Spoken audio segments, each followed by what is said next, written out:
Bienvenidos a LC Media, donde desarrollamos temas de actualidad para un público con amplio criterio. Por favor, suscríbase a nuestro canal para ayudarnos a crecer y si el contenido es de su agrado, regalen un like. A continuación, otro interesante tópico.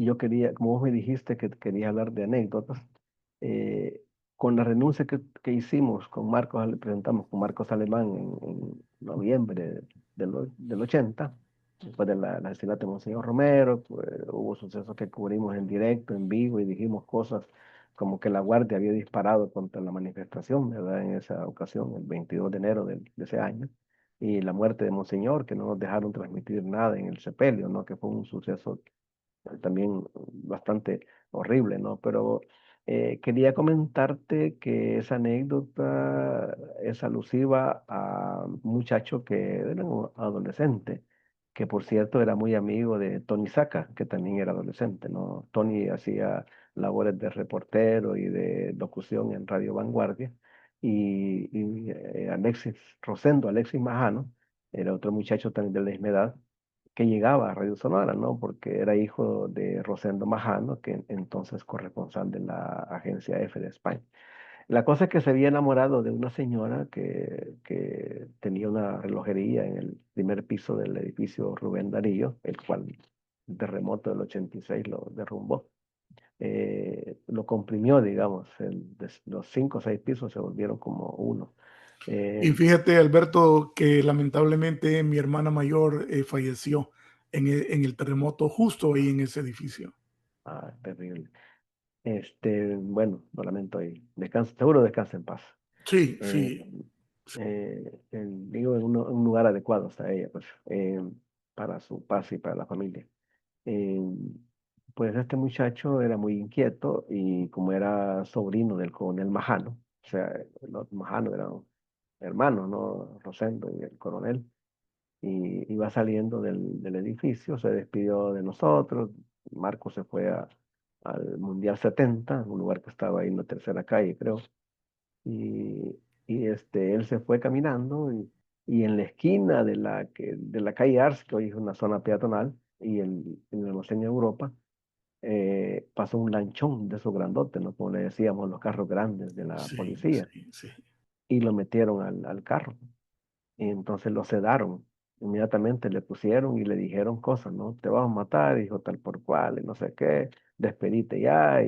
Y el domingo matamos a Marcos Alemán en el estadio, y a ese Alberto Barrera también con sus 2 niñas, y cosas por el estilo, ¿verdad? Y él, todo, no hallaba gritando y todo, pero en el carro ni se le oía ni nadie iba a hacer nada por ayudarle, ¿no?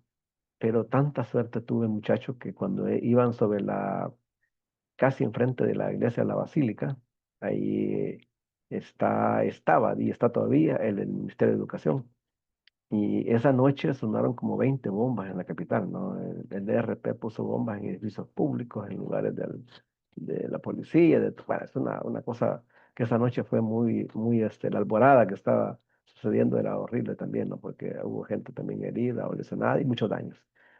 La cosa es que pusieron la bomba y corrieron, se atravesaron la calle Arce, y los policías los ven. Y como los tipos iban armados, en la mano, se bajaron los policías y se enfrentaron a ellos, ¿no? Entonces, en lo que abrieron las puertas para petarse y dispararle a los guerrilleros, el muchacho se salió, y todo aturdido corrió hacia el norte, se fue a la tercera calle, la primera que agarró, y se encaminó hacia arriba, ¿no? Hacia el poniente, y pasó corriendo y no había nada abierto, como los balazos, las bombas y todo, la gente cerró todo, pues, inmediatamente. Y estaba una clínica Santa Margarita que estaba al lado del colegio, un colegio de monjas, ahí todavía está el colegio ahí, famoso colegio católico, y enfrente estaba la clínica y estaba abierta, curiosamente. Entonces el muchacho entró y casi iba desmayándose. Y cuando llegó pidió ayuda y lo agarraron y tuvieron que dejarlo en el piso porque estaba convulsionando y con los ojos abiertos y no miraba nada. Entonces, Marcos me llamó y me dijo, mira, Alberto, aquí han cerrado las puertas, aquí en el Mundial 70 donde estaban ahí celebrando, no sé qué, algo tienen que celebrar, ¿no? Eh, eh, y yo le dije, mira, hay una bomba, ¿verdad? Ya la descubrí, pero ahorita movete, si vos estás ahí, movete a unas cuadras, arriesgate, y me acaban de llamar de las monjas de ahí de la Clínica Santa Margarita que tienen a Alexis Majano. Se fue Marcos corriendo, creo que me llamó como a los 15 minutos, ya lo oí más, la voz se le había aclarado y la lengua se le había soltado porque antes estaba medio difícil que entenderle, Sí. ¿no? Mucha celebración Entonces, en el Mundial 70, maestro. y me dijo, mira, me dijo, aquí está, ya hablé con Alexis, me decía Alexis. Está mal, me dijo, está mal, no mira, está con los ojos abiertos, pero no mira, pero cuando le dije que era yo, me abrazó y me dijo esto, lo de que le iban a matar a él, y entonces lo que hicimos fue comunicarnos con el papá, y luego con el papá, obviamente, con Casa Presidencial, donde estaba el miembro de la Junta de Gobierno. Y claro, inmediatamente le mandaron camionetas de esas grandotas como las que usan, quizás menos que las que usan hoy, ¿verdad? Pero le mandaron camionetas de esas blindadas y todo, y lo sacaron al cipote y lo llevaron a un hospital privado, y al siguiente día salió del país y ya no volvió. Volvió hasta que Tony Saca era presidente y había una cumbre iberoamericana aquí en San Salvador, que fue en la exferia, porque ya la exferia ya no es feria, no van a construir otra, dicen, en otro lugar. Ojalá que no lo hagan porque van a destruir más la finca El Espín. Pero bien, ya está decidido y lo que se decide, se decide. Este muchacho volvió hasta esa ocasión. Yo he tratado de contactarlo, pero como que ese momento como que ha preferido olvidarlo, ¿no? El papá me contestó, pero no me dio seguridad que hablaría conmigo, Alexis. La cosa es que él salió y nosotros nos quedamos ahí, a- así como, ¿qué hacer, verdad? Eso fue, y bueno, después nos amenazaron a nosotros, pues. Nos amenazaron y mensajes ahí directos y nos quedamos toda esa noche en la terraza del Rubén Darío y al siguiente día buscamos una reunión con la Fuerza Armada porque ellos dirigían, como hoy, la seguridad pública. Exacto. Y hablamos con el coronel Nicolás Carranza, que era su secretario de defensa. Él nos escuchó lo que le contamos, las amenazas y todo, y nos dijo, bueno, dijo, yo no creo que sea cierto esas amenazas, dijo, pero por las dudas, si pueden irse del país, váyanse. Sí, sí, sí. No estoy Porque, seguro, pero porque, no tengo dudas tampoco, maestro. porque, dijo, las órdenes, las contraórdenes tardan en llegar. O sea, en ese momento creo que nos aceptó que eran ellos mismos los escuadrones y la gente, esa era la policía de Hacienda, la guardia, eran ellos mismos, ¿no? Entonces, Sí. obviamente salimos, ¿verdad?, del país y fue lo que yo te comentaba antes, ¿no? Que tuvimos que salir y al regresar renunciamos de la radio para dejar el Y, campo libre y que llegaran otros, mejor. y te comento que vivir fuera del país no es fácil. No, no, no, No no, es fácil. Yo he no, no. estado acá bueno, llegué de nuevo en el 93. Salí en el 89, un mes antes de la ofensiva final, y regresé en el 93 con la idea de pues incorporarme de nuevo, pero no se pudo.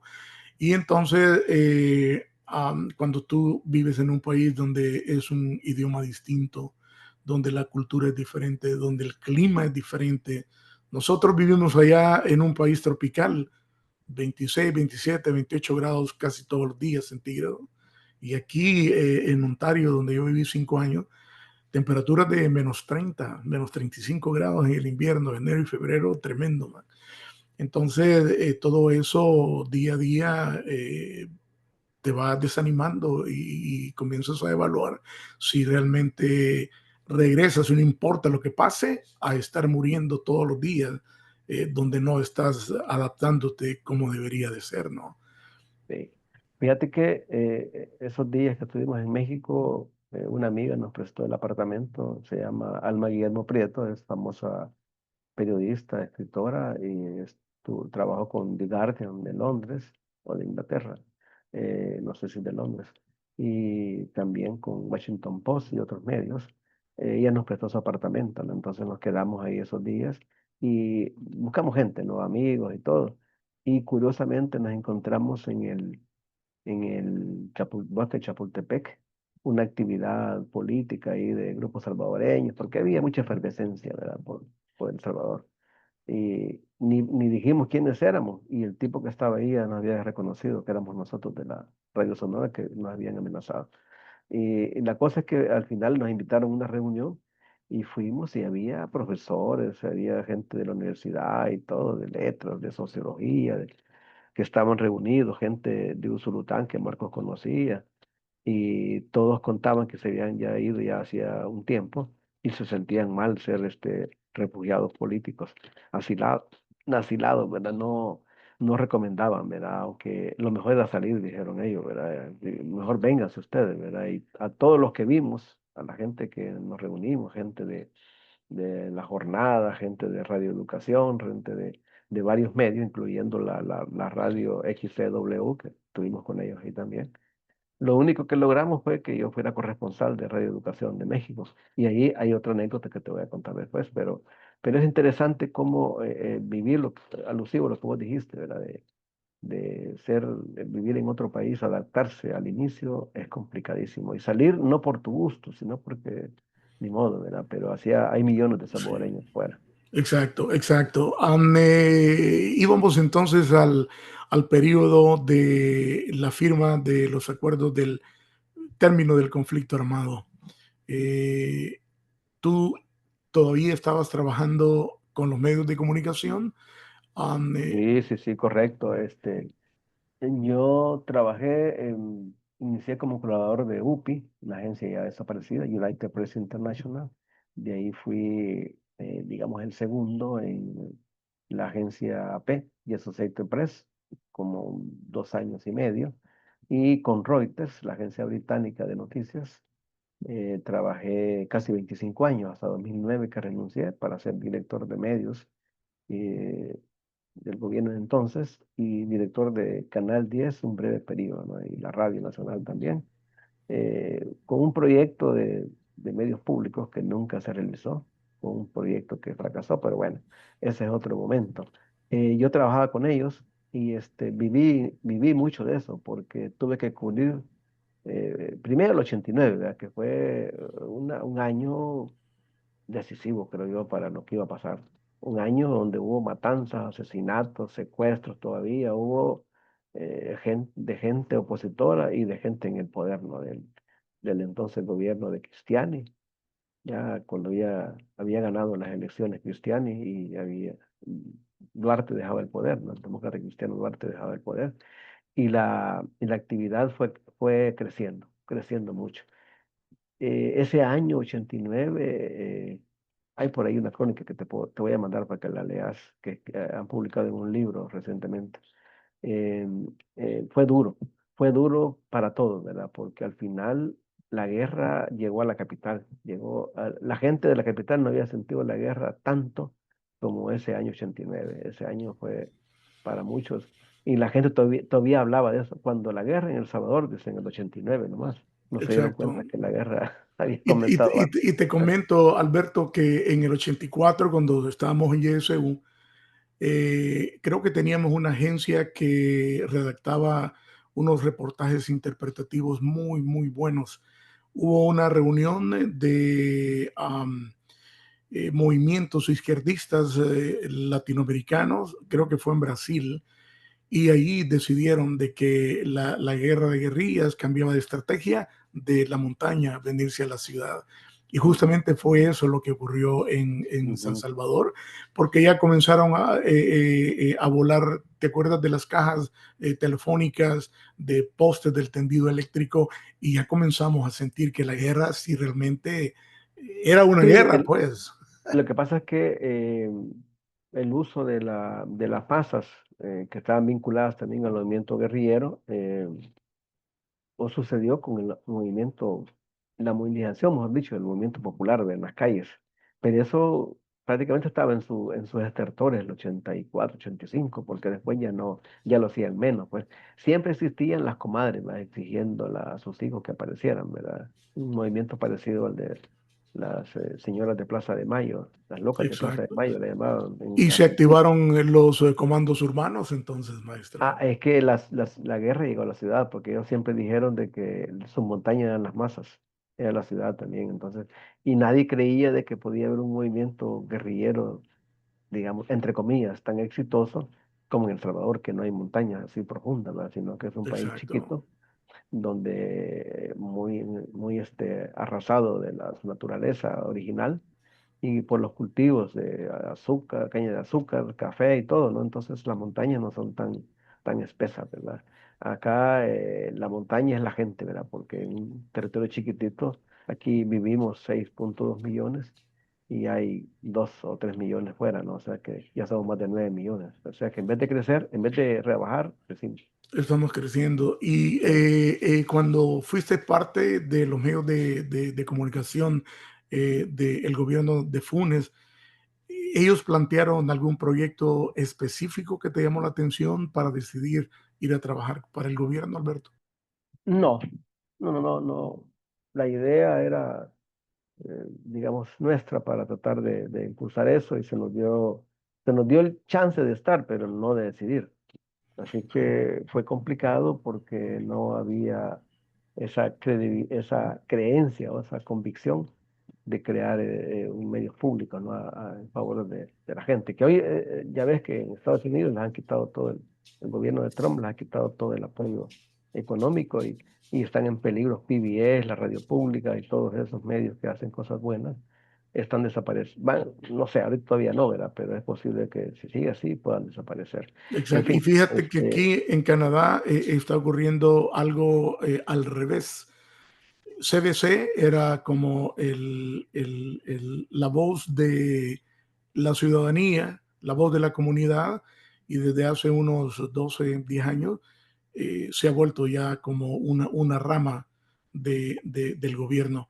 Es la voz del gobierno ahora, dejó de ser un medio de carácter público, que era la idea que ustedes trataban de establecer ahí en El Salvador. sí, porque era una corriente que se había ya instituido en otros países, incluso en Latinoamérica, ¿no? En Chile, en Argentina, en España, ya antes la BBC de Londres, ¿verdad? Que no es que no hayan querido la gente que trabaja ahí seguir adelante con su esfuerzo, ¿verdad? Y mucha gente de respeto, pero también hubo gente simpatizante de los gobiernos, ¿verdad? Y esos minaron el esfuerzo y han afectado. Hoy la corriente es hacerlo todo a través de redes sociales, ¿verdad? Incluso hasta órdenes para que cambios en gobierno lo han hecho a través de la red X, antes Twitter.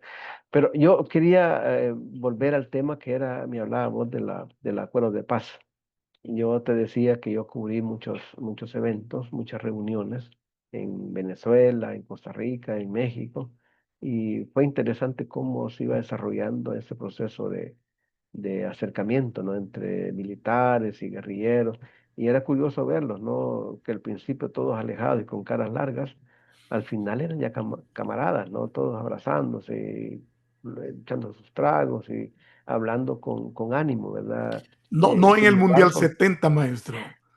no.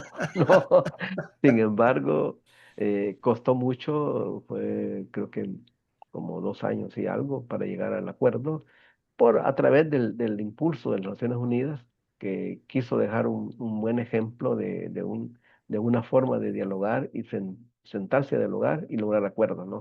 Lo lograron al final del periodo del señor secretario que salía en ese entonces, no recuerdo el nombre, es peruano, pero lo logró.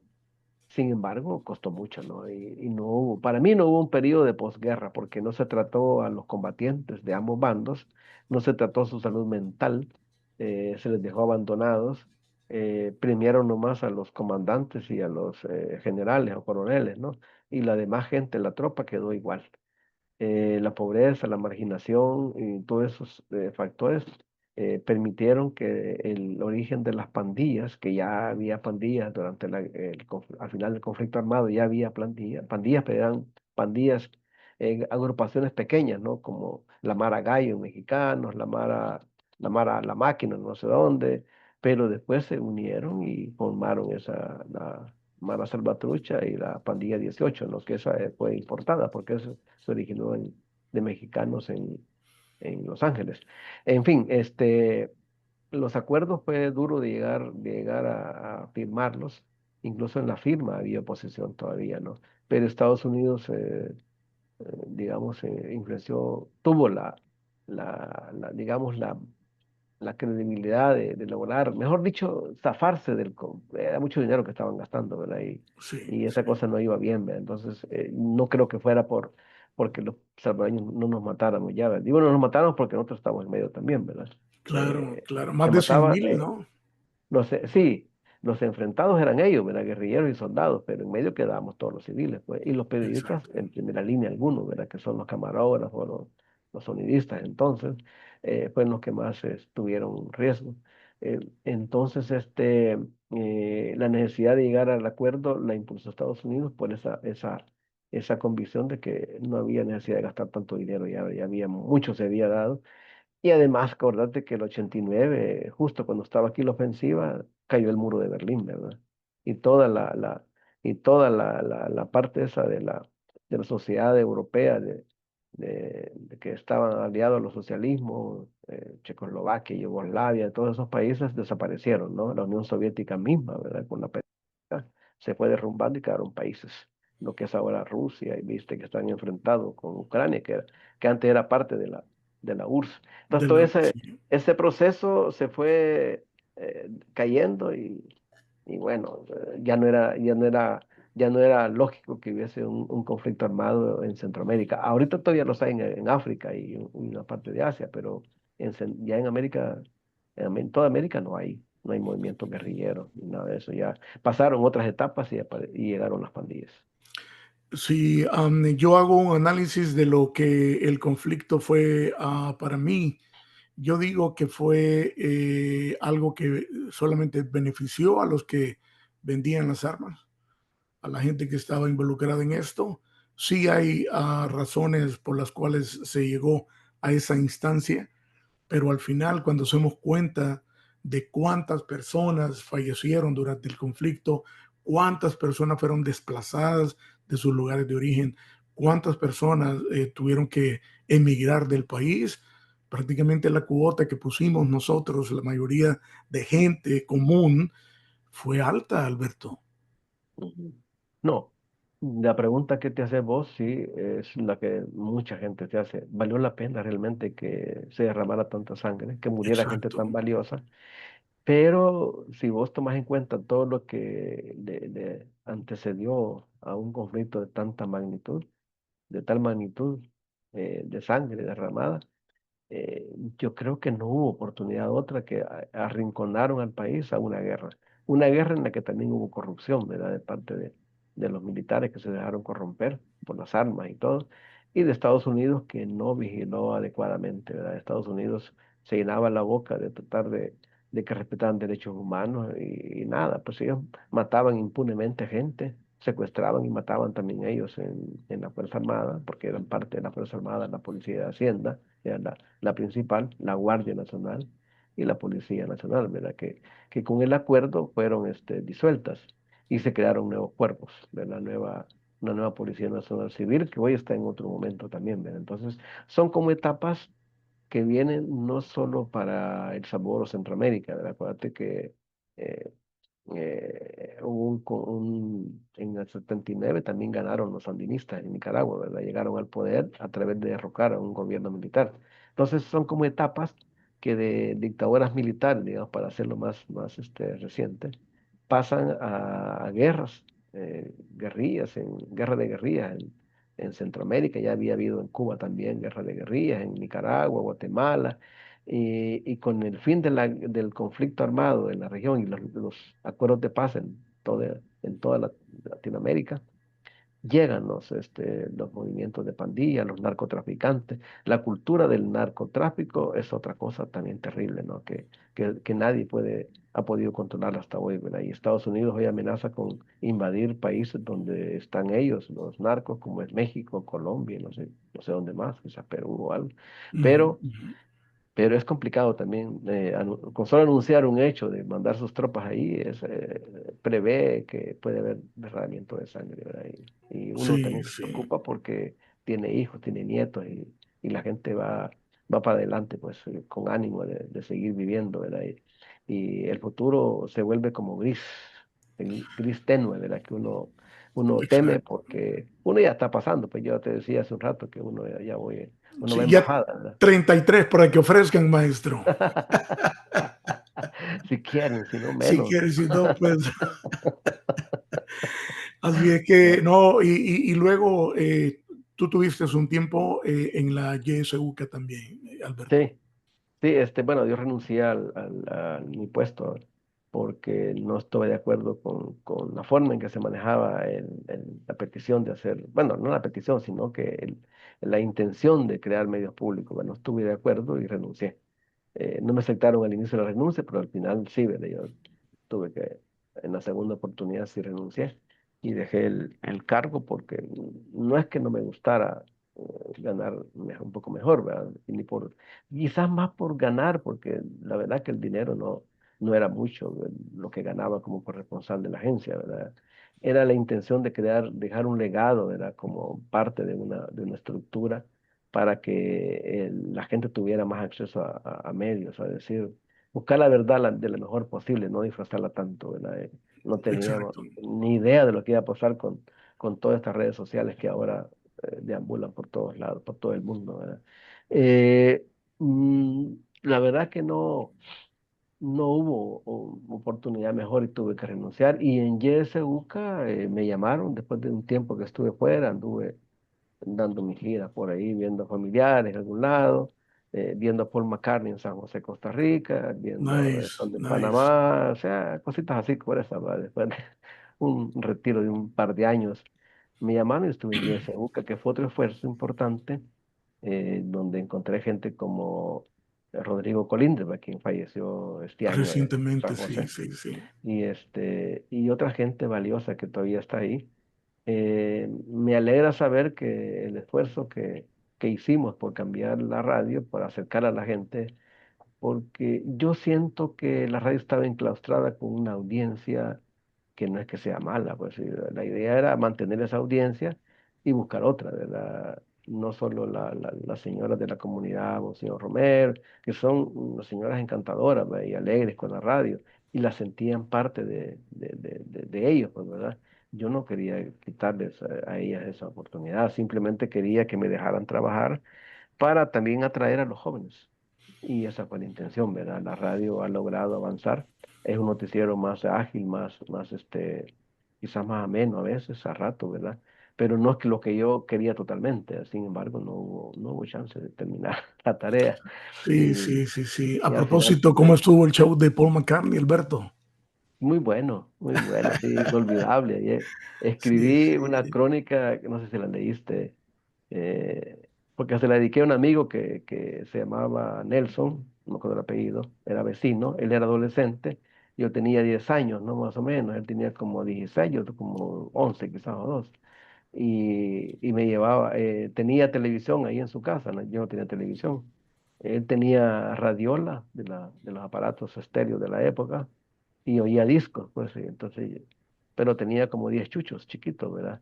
Lo Ok, único que no me gustaba es que los perros te orinaban por todos lados, y hacían sus necesidades y la sala olía, ya sabes a qué, ¿verdad? sí, exacto, Pero, exacto. pero por el amor cuando conocí a los Beatles, siempre llegaba donde él, ¿verdad? Y ahí él me mostró los discos primero, Love Me Do y todos esos discos, long play de la época, me los Exacto, mostró, me exacto. los enseñó, y yo fue un amor a primera oída. Y seguí Sí, escuchándolos sin saber que existían, bueno, no es que sabía, no es que no sabía que no existiera, ¿no? Pero hasta que vi a Mick Jagger en el cine París, ya desaparecido en el centro de la ciudad, Ujú, A Mick ujú. Jagger en la pantalla gritando y bailando Jumping Jack Flash. Sí, Y me muy buena, quedé sí. maravillado con Mick Jagger, ¿verdad? Pero siempre he seguido a los Beatles, ¿verdad? Y los que están vivos. Alberto, aparte de periodismo, que es lo que nos apasiona, ¿cuáles son tus tres mejores bandas que admiras a través de tu vida? Bueno, obviamente los Beatles, ¿no? Es, la primera, de El Salvador, los Kyriaps, porque no voy a dejar Lo- a mi país, ¿no? los Kiriap, sí, sí, sí, sí, sí. No sé si otro país, de Argentina, los Gatos. Los Gatos, sí, sí, sí, muy Así buena que banda, sí, para sí, sí. variar un poco mi país y el rock mundial, ¿no? Pero hay muchas más, por supuesto, de las que yo De la escucho. invasión británica de los 60, maestro. Hay muchas ahí. Hay muchas, ¿no? Recuerdo que tengo aquí una colección de discos que me mandaste una vez. Siempre las oigo, ¿verdad? Siempre Sí, sí, oigo. sí. Los A todos zombies, esos, por esos ejemplo, grupos. maestro. ¿Ah? Los zombies, por ejemplo. Los zombies menos, fíjate, Sí, sí. pero sí, los escucho, ¿verdad? Pero tengo Gary otros. and the Pacemakers. No, ese The es Hollies. de Hollis, cabal, sí, sí, Sí. sí. Sabes que tuve la oportunidad de ver a The Who. Así, Sí, aquí en el, antes se llamaba el General Motor Place, mejor así, conocido como el Garage. Ahí, así, súper concierto, súper así. concierto. ¿Hace cuánto lo Eh, viste? ya hace quizás unos, aproximadamente unos 10 años atrás. Sí. Sí, y también vi a Gary and the Pacemaker. Oh, Sí, sí, como tipo, sí. ¡oh! ¿Verdad? ¡Oh! No, Chicago, que ha sido uno de los, pero sabes, creo que el mejor concierto para mí fue Kool and the Gang. esos So- vinieron acá, fíjate. sonido espectacular, Sí. canción tras canción, un éxito tras éxito. The Eagles no fuiste a Lo- verlo. Caro, caro, súper caro. El menor, el más barato valía como $250. Así, Sí, el me más están diciendo barato. que va a estar ¿cómo se llama este lugar? En Houston, el Astródromo, ¿cómo se llama? Un lugar que es como ovalado. Astrodome de Ajá. Houston. Sí, Sí, ahí sí, van a estar, dice, van a estar como residentes unos meses ahí, parece. Entonces, me están sí, llamando la atención que quieren ir y a lo mejor me llevan. sí. Mira, Bueno, a mi edad ya me están llevando, ya no voy, sí, ¿no? Pero ya, me sí. llevan. Y me Mira, dejo, y el me mejor, dejo. el mejor show de femenino, Gladys Knight. Oh, te Maestro, envidio, te uh, envidio. enfrente que estábamos Y casi sus primos, los Pips, siguen los Pips, ¿verdad? solamente uno, un Pips. Ah, Mira, era como que tuviera a Gladys Knight cantando en la sala de tu casa, man.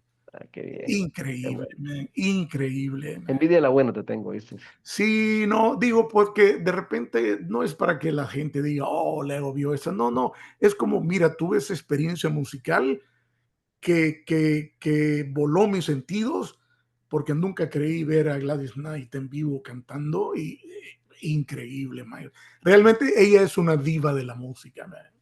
Yo creo que ir a un concierto no significa solo estar ahí como hacen ahora los muchachos, ¿va? Que van con sus aparatos telefónicos, van a grabar, ¿verdad? Yo me siento a disfrutar, ¿verdad? A escucharlos, cómo suenan en vivo, cómo suenan en el aparato, ¿verdad?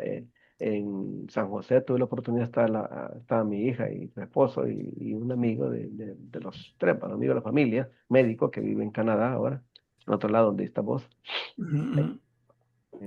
¿cómo se llama?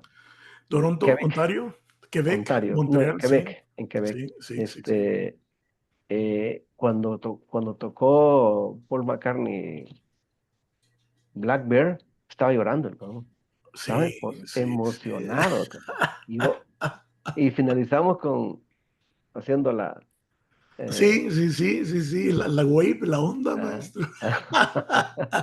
nos divertimos mucho. Es como que de repente cuando yo en el show programo música de ahí por el 72 y de repente pongo una canción y luego My Love de Paul McCartney, Oh, maestro, es como una cascada de recuerdos de cuando jugaba basquetbol en el tercer ciclo del Menéndez, cuando jugábamos voleibol, fútbol, ir a las clases todos los días desde Montserrat, cruzarse toda la ciudad hasta el norte pero es increíble, man, todo. Y creo que cuando uno va a un concierto de eso, esas memorias vienen y ahí entiendo cómo tu familiar estaba en lágrimas, pues, porque Claro, claro, claro. era una inundación de memorias, pues.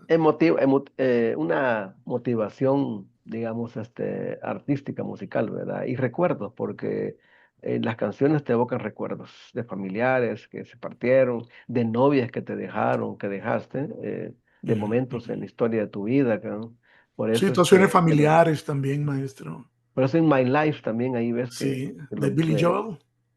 no, en My Life la de los Beatles, Oh, de los Beatles in My sí. Life. Sí, sí, sí, sí. O cuánto gané, cuánto perdí de Pueblo Milanesca. Uno se recuerda Oh, de sí, del sí, barrio, de la novia que sí. tuvo, de la prima que te amó, que además es Exacto. verdad, pues entonces nos ocurre a muchos. Sí, música de ¿Verdad? los Gatos, por ejemplo, o La Sí. Joven Guardia, maestro. El Sí, extraño, el pelo el largo. extraño del pelo largo, sí, sí, sí. Oh, Sí, man, es increíble. Alberto, ha sido un enorme placer conversar contigo sobre periodismo, sobre radio, sobre música, los Beatles, y gracias por estar siempre a disposición para conversar. Este es el final de las dos etapas que hemos tenido. Hemos presentado la etapa número uno, donde platicamos con Alberto, periodista salvadoreño de mucha trayectoria. Yo le llamo el profesor con mucho respeto y cariño. Y bueno, hablamos de los Beatles y de Gladys Knight y de The Who, y eso fue interesante. Realmente, Alberto, te agradezco y invito a la gente para que pues le ponga un like, haga un comentario y sobre todo que se suscriban. Eso nos ayuda a ir creciendo. por supuesto, háganlo, ahí abajito le ponen, ¿verdad? Suscribirse y qué bueno estar con vos, Leo. Qué bueno esta tertulia, es agradable tener esa charla de muchos años que seguro muchas cosas se nos quedaron, ¿no? Cosas que Sí, compartimos sí, también, sí. que compartimos no solo jugando fútbol y trabajando en YSU, ya desaparecida, por Ya cierto, desapareció. lamentablemente. Y Eh, recordamos la noticia que dimos en primicia del asesinato de John Lennon, Alberto. sí, de John Lennon, que me Eh, impactó mucho, por cierto. Eso va a ser como un apartado donde dice, aunque usted no lo crea, maestro. Cabal. Así va a quedar. Gracias, Leo. Bueno, Muy Alberto, amable. un gusto. Hasta Saludos luego. a Connie.